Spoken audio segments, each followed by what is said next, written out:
भीषण आगलगी की घटना में से कई परिवारों के कई घर जलकर राख हो गए। इस घटना में एक नाबालिग घायल हो गई। घटना मंगलवार को इस्लामपुर प्रखंड के अगडिमठी खूंटी ग्राम पंचायत के नैनकारी भाटपोखर इलाके में घटी। प्रारंभिक तौर पर पता चला है कि ये हादसा गैस सिलेंडर फटने से हुआ है। पंचायत के प्रधान जाकिर हुसैन ने बताया कि घटना में 5-7 परिवारों के घर जलकर राख हो गए। आग लगने के बाद स्थानीय लोग आग बुझाने के लिए आगे आए। फायर ब्रिगेड को सूचना दिए जाने के बाद इस्लामपुर फायर ब्रिगेड का एक इंजन और कर्मी मौके पर पहुंचे और आग पर काबू पाया।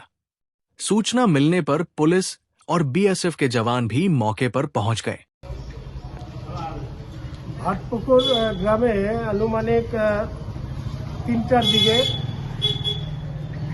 একটা আগুন লাগার ফলে প্রায় 5 থেকে 7টা ফ্যামিলি মারাত্মকভাবে আগুনের আওতায় এসে পুরো পরিবারগুলো ভস্মীভূত হয়ে গেছে। মানে 5টা পরিবার তাদের ফ্যামিলিতে যেই কাপড়গুলো ওরা পরেছিল সেটা বাদ দিয়ে আর কিছু বাঁচাতে পারেনি। আমি এই মুহূর্তে ওখান থেকে আসলাম, আমি ওখানেই আমিও ছিলাম। কিছু গ্যাস সিলিন্ডার ভিতরে ছিল সেগুলো বাস্ট হয়েছে এবং পাশে ওই 5টা পরিবার বাদ দিয়ে 2টা পরিবার যারা ওদের পাশে আছে ওই 2টা পরিবারও কিছুটা আক্রান্ত হয়েছে। ওদের কিছু ক্ষতি হয়েছে, সামান্য ক্ষতি হয়েছে, খুব বেশি ক্ষতি হয়নি ওই 2টা পরিবারের, কিন্তু এই 5টা পরিবার মারাত্মকভাবে ক্ষতি হয়ে গেছে। বিডিও সাহেবের সঙ্গে আমার কথা হলো, বিডিও সাহেব ইতিমধ্যে সবকিছু নোট করেছেন এবং উনি আমাকে বলেছেন পঞ্চায়েতের যে আমাদের এক্সিকিউটিভ আছে ওনাকে পাঠানোর জন্য।